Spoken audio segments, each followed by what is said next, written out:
Aloha, and thanks so much for tuning in. Today is Wednesday, November 18th. I'm Ryan Kalesuji, joined by Yunji Denise. And this, of course, is Spotlight Hawaii. Great to see so many of you already tuning in. We'd love to hear where you're watching from. Send in your comments for our guests. And our guests, Yunji, today, we have not one, but two guests joining us here today. That's right. We're going to be joined by Dave Matlin, who, of course, is the UH Athletic Director, to talk about what's going on with sports, both now and what we're looking forward to in the spring. We're also going to be joined by Peter Ho, who is the Chairman, President, and CEO of Bank of Hawaii. He, of course, has a unique perspective because he knows the financials of what's happening in the state. He's also on the House Select COVID Committee, so he's been interacting with lawmakers and helping to shape some of the response. And also, of course, the bank has made a huge investment into athletics at University of Hawaii. So we're going to be talking about all of those things together. So please put your questions in the comments section. And right now we want to welcome Peter Ho to join the program. Good morning, Peter. Thank you so much for being here this morning. Let's start out with the outlook for our economy. As we mentioned, you, of course, have a great perspective on what's happening with us financially. How are we looking as a state from where you sit? Sure. Thanks. Good morning, Yunji. Good morning, Ryan. Yeah, that is really kind of the question in front of us, isn't it? And, Carl Bonham over at UHERO's become fond of saying that the economy is a virus and the virus is the economy. And by that, what he's saying is that how we manage and how successfully we manage the situation from a health perspective really drives our economic outcomes. And so I'm proud of the fact that if you go into the Washington Post, which does a great job of doing a comparative, Hawaii is really leading the nation in cases per 100,000. So we're running about 7 cases per 100,000 on a per capita basis. Second place is Vermont at 14. So we're twice as good as number 2. And that's allowing us to slowly bring forward the economy. So we're starting to see things creep back ever so slowly. We seem to have gotten through the incubation period of Halloween. We'll see how we do with Thanksgiving and Christmas holidays, but so far so good. And we're also 30 days into the Safe Travels program, which I think to date is showing to be pretty darn effective in managing the virus while still allowing visitors to come in. So I think that's the near-term good news, Yunji. The challenge as we see it moving forward is that, there's still a long ways to run here. And, people are beginning to describe a letter for the first time in kind of economic outcomes, which is a K-shaped economy. And that is an economy where certain sectors of the community or the economy do well as we emerge, and certain sectors do not do so well. And we see evidence of that as a possibility. And that, I think, as a community and as a state, is something we need to be thinking about, because there are elements of our community that are doing just fine, relatively unaffected by the pandemic, and then there are big pieces, as I think evidenced by unemployment, of folks that are just really taken in the shorts, and frankly, it's tough to figure out how we move forward on that front, and that's really where our focus has to be. It's so difficult at this point in time because there's so much uncertainties that this whole year has provided. But if you can, what do you think 2021 will look like for the state from an economic standpoint, looking at where you're sitting as a financial institution in this state, and as you sort of project out what we're seeing with the overall economy? What is your perspective looking at the financial side of the state and where we're at going into next year? Yeah. So Ryan, I think where we first process around, if you will, is what's the timing look like? And so if you think back, this pandemic really hit us in March, call it. So we're about 8 months in. And if you think forward around the great news around the vaccines, at least preliminarily, great news around vaccines, encouraging news around treatment options, that still lays a later 2021 kind of time frame. And so if you think about that, if we've been through 8 months, there's probably another 8 months in front of us. So in other words, we're at halftime, call it, right? And, the good news is we're halfway through. The tougher news is, people are tired, and I get that. And people are definitely emotionally, physically, psychologically, they're spent at this point, and we still have a fair amount of ground to cover off on. So I'd begin with that and recognize that we're midstream. We've got a long ways to go, and then I could come back to kind of my earlier comments, which were around managing the infection rate. And if we can do that, we can continue to see the local economy continue to percolate up. We can continue to see the visitor economy begin to expand. And that's going to be awfully important because, DBED had a statistic out recently that said that 25% of all small businesses have effectively shuttered at this point, which is a devastating thought when you think about it. And it's just awfully difficult for small businesses, medium-sized businesses even, to continue on in this diminished state of economic activity. And so the faster we can get back towards normal, and the steeper the slope towards normal that we can take our economy and our community on, the better off we'll all be. And that's really, I think, the important thing to take away as we think about how do we generate economic outcome, and how is that related to how we manage the infection situation here in our community.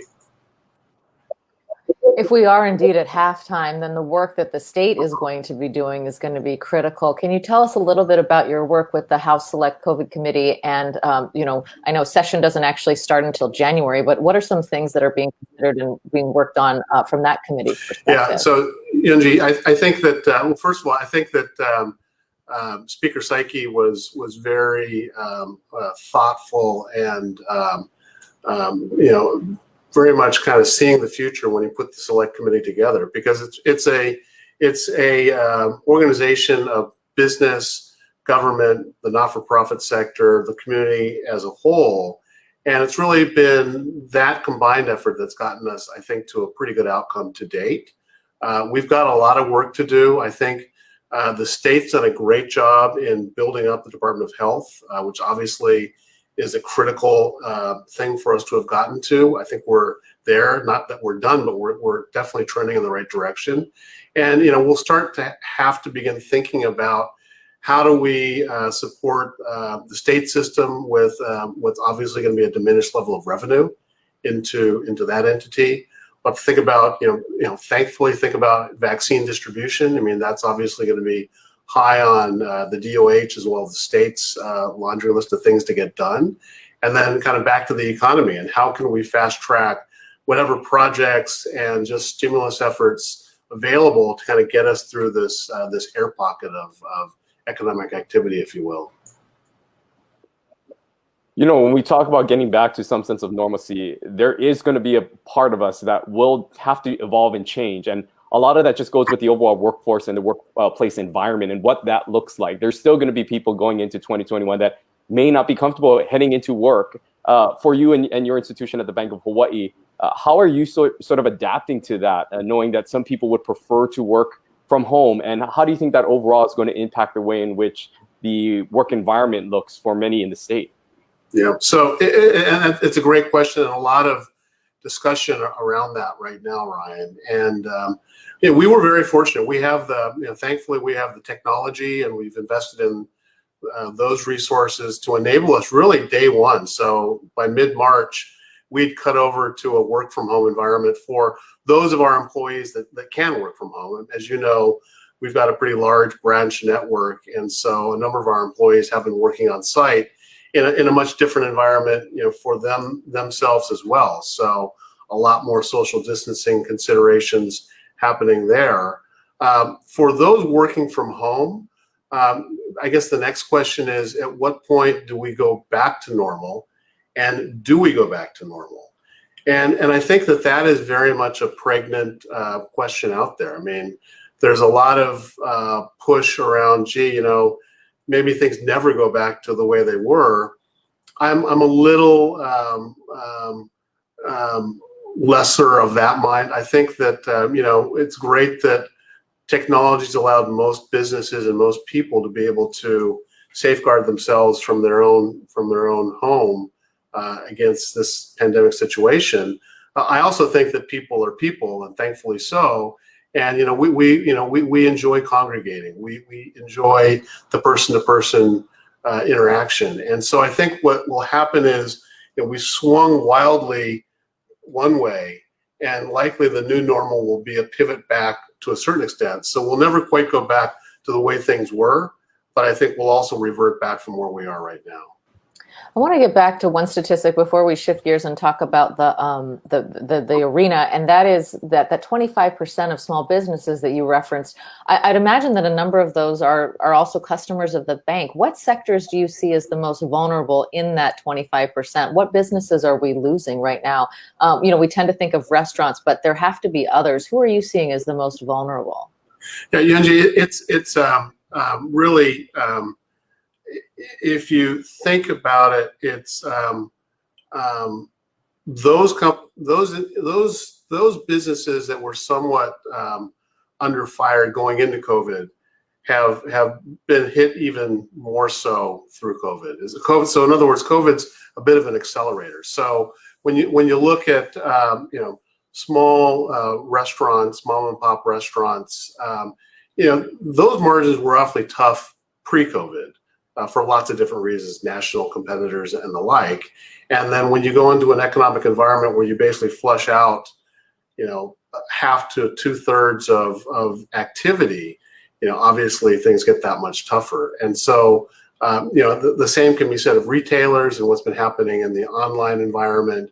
And so I think what COVID has shown us is that, there's certain parts of our business segment that were having stress and trouble to begin with pre-COVID, and what COVID has done is really just exemplify and illuminate, if you will, those issues through this pandemic environment. Well, we know that the Bank of Hawaii has certainly been a part of the community and doing a lot, making generous donations to the Resiliency Fund and to many other nonprofits throughout the community. And last week, it was announced Bank of Hawaii's further partnership with the University of Hawaii Athletics Program. Right now, we want to bring in David Matlin, Athletics Director from the University of Hawaii, who's joining us to talk more a little bit about a specific donation that the bank made directly to athletics. David, great to see you. Thanks for joining us. Peter, if you can talk about what sort of initiated this donation and what the donation was to the University of Hawaii. Sure. So first of all, Dave, great to see you, and thanks again for all of your support. Thank you, Peter. Interestingly, this is a concept that well preceded COVID-19. And so Dave and I had been in discussions for a while around possibly having the naming rights to San Sheriff Center, really specifically with Simplify in mind. And in my view, the Stan Sheriff really is a symbol of excellence and innovation. Because you think about, it's tough to get anything done in this town. Getting a 10,300 seat arena placed in the middle of the University of Hawaii, Manoa, probably had to have been a difficult task in the late 80s. So we had a need to socialize our Simplify brand, and Dave and I had been in discussions for a while around how to make that happen. And then I think when COVID hit, we both realized, hey, the need's never been greater than right now. So let's step on the accelerator. Well, and Dave, to that end, of course, as Peter noted, the need has never been greater. I know that the university is under financial pressures as well. What kind of a difference is this donation going to mean for the program? Well, it's a huge difference. Obviously, first of all, good to see everybody. Thanks, Peter and Bank of Hawaii, for this gift. What it is it's a huge gift of hope, but also we have economic challenges just like everyone else. This will make a big difference for our student athletes in being able to really take care of some core essential needs, whether it's educating them with tutors, nutrition, just so many other areas. And obviously with funds being short now, so it's but even more than that, what I really see this is just a gift of hope for our whole team and our community just to rally around. So we're super excited about it and very thankful. Peter, I want to talk a little bit about the name Simplify Arena at Stan Sheriff Center. How did you folks kind of come up with this name? And if you can sort of explain what Simplify is for some people who aren't as familiar with the Bank of Hawaii brand. Sure. Well, just maybe to start with, one thing that was very important to Bank of Hawaii, and I know important to Dave and the university, was to recognize that the name Stan Sheriff on that facility is awfully important. And so it began with thinking of a way to not replace that name or Stan's legacy, but to potentially think of ways to potentially augment the name and the facility. Simplify is really our sub-brand for our online products. So it's a couple of years old now. We think it's in many ways really representative of a lot of the future of the organization. So we thought it was important to begin to more fully socialize that concept and name with our community. And frankly, we thought that the arena, what was originally the Special Events Arena, and now the Stan Sheriff Center, and now Simplify Arena at the Stan Sheriff Center, was just the perfect spot to help get that done. And Dave, what's the response been like to the name change? It's been very positive. I think what's really good, what Peter mentioned is about keeping Stan's legacy intact. And Rich Sheriff, his son, who has done an incredible job at managing the arena. It's 25 years old, and it is in great shape. It's really a testament to him and his team's work. But he's been involved in the process, and really, I look at this as just a great opportunity to focus on his dad and to introduce Stan Sheriff to a new generation of people who might not have heard of him, who are just coming of age now. And I know that was one of Peter's and the bank's goals also. Peter, as part of this perspective of giving back, of course, the University of Hawaii is a beneficiary of this gift. But from a broader perspective, it also is sort of a way to help revitalize the economy as a whole and provide some sort of sense of hope. If you can speak to that context of how this donation goes well beyond maybe what you guys are doing with the University of Hawaii Athletics program. Sure. Well, Ryan, you and I have spoken on separate forums on our original gift into the front end of the pandemic, which was, a record-breaking corporate gift to the Community Foundation Resilience Fund. And that really was intended to take care of events as they were occurring as a result of COVID-19 here in our community. And that was well needed. It is needed, continues to be needed. What this gift really represents, from my perspective, is really an investment in the longer term trajectory of our community. And, the university is so important to our community. It's so important to our future. Athletics is an important part of that institution as well. And my own personal view, and I know you share this, is that when UH Athletics is performing well and prosperous, the whole community just feels better and seems to be happier. And those are intangibles that I think are constructive to getting us in the best possible future that we can be as a community. Well, Peter Ho, thank you so much for joining us this morning. We're going to continue our conversation with Dave Matlin, but we're going to let Peter go because we know that he is very busy doing the work that he does at the bank. But thank you so much. And of course, wonderful news about this donation to the university. Mahalo. Thank you. Thanks, Peter. Dave, let's talk about the arena itself. When do you actually expect to be able to have fans in the stands again? Yeah, that's a real good question. I don't know the answer. I don't think it will be through this calendar year. So we'll, obviously there's a lot of talk about vaccines and, we'll see how that plays out. But we obviously have to follow, city and county and state guidelines as well as our conference guidelines. But for right now, we have no intentions of having any fans in the stands through 2021.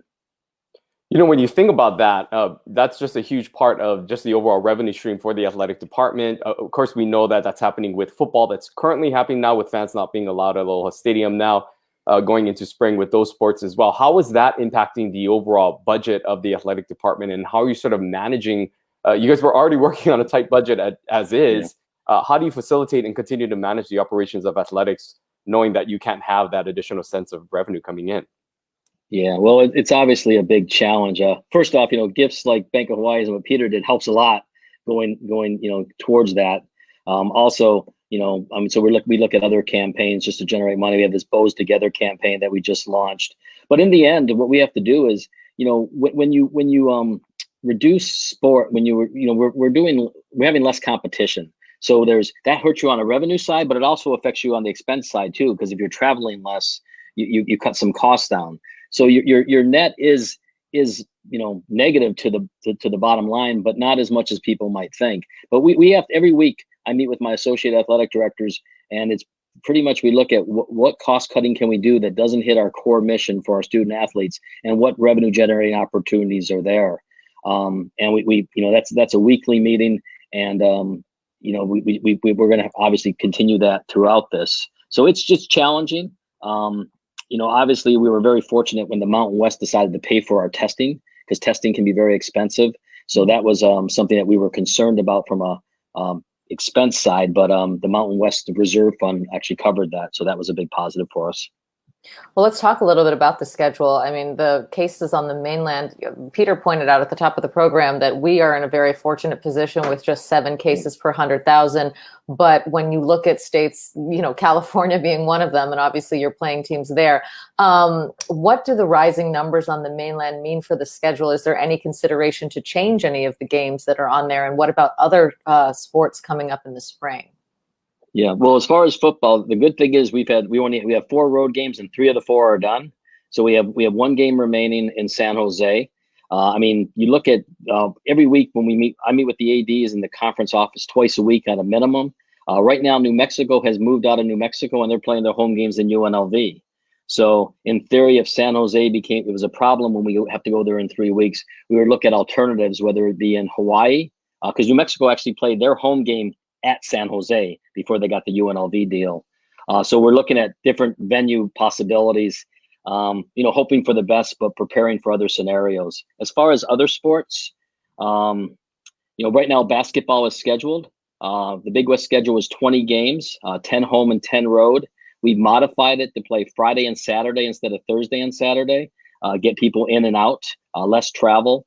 And we play the same team both times, so we don't do home and home. So we're only going to 5 cities instead of 10 cities for basketball.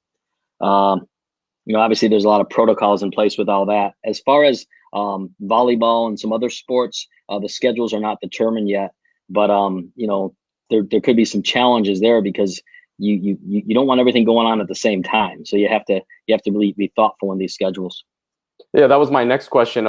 Obviously, this is sort of unprecedented, right? Where you're moving women's volleyball into a time of the year when normally they're not playing, and just overall facilities and resources.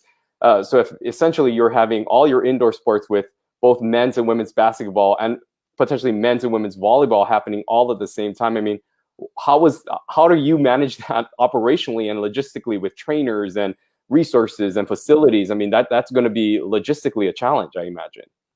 No question. You mentioned athletic trainers. First of all, I want to give a shout out to Lynn Nakagawa, our head athletic trainer, and our whole training team. They have been phenomenal, and our team doctor. The testing, all the work they're doing. Gosh, you talk about tough jobs, and they've just been amazing. But you're right. You have to look at the from the medical perspective, from the facilities, the facility managers. You really have to work with the conference a lot to set a schedule where you can squeeze in both volleyballs at the same time. I think part of it comes down to strategic scheduling and hopefully staggering them when there's as less overlap as possible. But you got to look at when the NCAA championship is going to be and back it up from then. So it is challenging. I'll tell you one thing: if we would have played spring football, I don't know how we would have done it. I actually think that we with just from the medical perspective, I don't think it was possible. From an operational, we would have had to make some really tough decisions. Now I think we got a shot to figure it all out, but it is a pretty big puzzle that you got to piece together, and you don't control all the inputs in it. So go on. Well, I'm wondering if you can tell us a little bit about the protocols for the student athletes. When they get tested, do they get tested before they leave and when they come back? And for home games, do they all get tested before the matches? How does that actually work? Yeah, what happens is we for football, once they start competition, we're testing 3 times a week. So it's Sunday, Tuesday, Thursday, or Monday, Wednesday, Friday, depending on whether we're traveling or not. We're subject to the guidelines for the state. When we come back, we have to have a test 72 hours before. So do our opponents. When we're in California, we have to have a test 48 hours before the competition too. So you're kind of putting this puzzle together when the optimal time is. I'll be very candid. For our last game in San Diego, at 9 in the morning, we had a 1 o'clock game. We were still waiting for some test results. So, I would say some of those test results rolled in, let's just say minutes before the game, and if they don't roll in, they can't play. It's that simple. Our football team, our coaches, our staff have done a great job. Our test results have been really good since we've started this process. We'll do similar testing protocols for our basketball teams. It will be 3 times a week. We're still working through a few things with our Big West Conference, but I anticipate that they'll go to the 3 times a week, probably 2 weeks before their first scheduled game. As we sort of wrap up here, there are obviously a lot of UH fans out there. I mean, I hear it all the time. When is volleyball coming back? Obviously, people know my role with the team there. But what is your message to the fans out there who are just itching for some sort of sense of normalcy? And a lot of that normalcy is being able to watch and cheer on the University of Hawaii. Is there a sense that something will come? It's just a matter of how that looks. Yeah, well, I am optimistic. I believe that we will, have sports in the spring. I obviously can't guarantee anything, but I am optimistic. As far as whether there'll be fans there or not, that's a tougher call. But obviously we're blessed with a good TV partnership through Spectrum, where a lot of the games are broadcast, so people can watch it or listen to them on ESPN 1420 and be engaged in that manner. And our Derek from our media relations and Troy Yamamoto and our external team is trying to do a lot of video outreaches. They even had me cook, and I'm a terrible cook, and did a cooking segment. So we're trying to inspire. What Peter mentioned before is our job is to try to inspire a community. I think he's right. When UH athletics is better, people feel better. When people feel better, I think that's good for our community. So I am optimistic. I do know it's going to be different, but our goal is to have as many safe competitions as we can, and I'm optimistic, and we're working towards that goal. Actually, before we let you go, we actually just got breaking news or an alert that the University of Hawaii has committed to football, has committed and signed a deal with Stanford. Can you tell a little bit more about that agreement that just came out? Oh, we're really excited about that. I mean, they're actually going to come here twice. The first 2 games are going to be here, 23 and 25, and part of the plan there is hopefully we have a new stadium, and that would be a good opponent for the new stadium. And then we're going to go out there two times after. I think the last year might be 2030. So we've been working on that a while. We've got some other announcements, some games that we're working on too, with some other good competition that I think the local fans will be excited about. We're trying to get some teams that have maybe never played here before. They have pretty good local alumni bases too. So very excited about Stanford. I know there's a lot of Stanford alums around here, so it's for them and to come watch the Warriors take on the Cardinal. There you go. Before you go, we want to ask you about Thanksgiving. There are a lot of concerns about college students traveling home or gathering with family, as people like to do. What advice are you giving to your student athletes and to students in general about how to navigate this time? Because a lot of folks will be going home. Yeah. Well, we have obviously their coaches are trained. We talk to them about how you can mitigate things, and obviously educate them if they're going to come back, if they're leaving the island. How they have to come back and do their PCR test to get back in.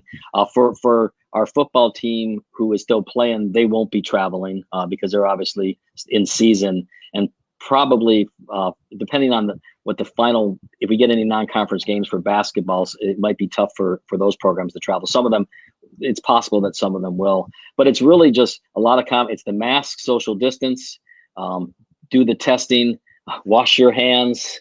And just, if you have symptoms, let us know. I mean, we have an app. Anytime someone comes on the campus, they have to fill out an app that goes on a Google Doc to the trainers. And if anyone has symptoms, they're just asked not to come back, because the spread is really is the big concern, obviously. And so far, we've done a good job managing that, but we got to keep being vigilant. All right, Dave Matlin, thank you so much for taking time to join us and for giving us an update on all the things that are happening over there at UH Manoa.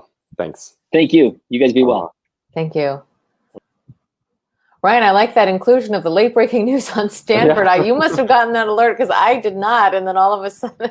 Yeah. So, hey, if you want alerts, make sure you sign up for the push alert with the Honolulu Star-Advertiser so you can get updated on some of those announcements that actually just came out moments before we went live about that announcement with Stanford happening. But, interesting to hear the challenges, of course, that are not confined to just workplaces and things we're doing. Obviously, athletics is a huge part of our community, and how they're managing this as well is proving to be something that they are all trying to navigate through in trying to figure out travel and logistics with teams. And sounds like it's something that is still trying to be worked out and decided. Yeah, and so many costs associated with that, which of course is why the donation from Bank of Hawaii is making such a difference for the athletics program and making sure that those student athletes can have the resources that they need. And also interesting to hear from Peter Ho on his perspective, not only, regarding the arena, but also just as a community partner and thinking about 25% roughly of local businesses that have either shut down permanently or are expected to not make it through the rest of the year. That is pretty sobering. And also to hear him say, we're at halftime, so we still have quite a ways to go. Yeah, and it's a pretty sobering statistic at 25% with small businesses shutting down, and just looking forward to what 2021 will look like. It's scary to think we're at halftime, but there is obviously a lot of COVID fatigue out there, and people are getting somewhat tired of everything that we are currently in right now. But someone that we're going to talk to about that, and of course moving forward into this Thanksgiving holiday, is Lieutenant Governor Josh Green. He will be joining us on the program on Friday to talk more about how the state is preparing for these Thanksgiving holidays and the message that they are sending out to the community, as well as sort of get an update on the counts and the numbering. We know that there are some questions about the new ways in which the state is sort of implementing and releasing these numbers. We now know that there's a little bit of a lag in which the numbers that are presented every day that actually are released are really not the true numbers for that day. So a lot to talk to him about. He's always a popular guest, Yanji. Absolutely. And also he's in charge not only of the Trans-Pacific travel rollout, but he's also in charge of the vaccine rollout. We've seen so much national news when it comes to Pfizer and Moderna about their vaccines and what is potentially going to be very fast. The FDA being asked now to streamline an approval for emergency workers. So where does Hawaii stand in the line? The last time he was on, he said that the hope was that we could get 10% of the population vaccinated with the first rollout, and that would likely be frontline workers and those most vulnerable. So what are we looking at now? We're going to hear about what that international news about the vaccines being rolled out, what that means actually for us here on the ground in Hawaii. So really looking forward to our conversation with Dr. Green, Lieutenant Governor Josh Green, right here at 10:30 on Friday. Yeah, so we look forward to seeing you then. Again, remember to like this video and share it. And again, we want to thank our guests, Dave Matlin and Peter Ho, for joining us today. Until Friday, stay safe, and we'll see you right back here at 10:30. Aloha. Aloha.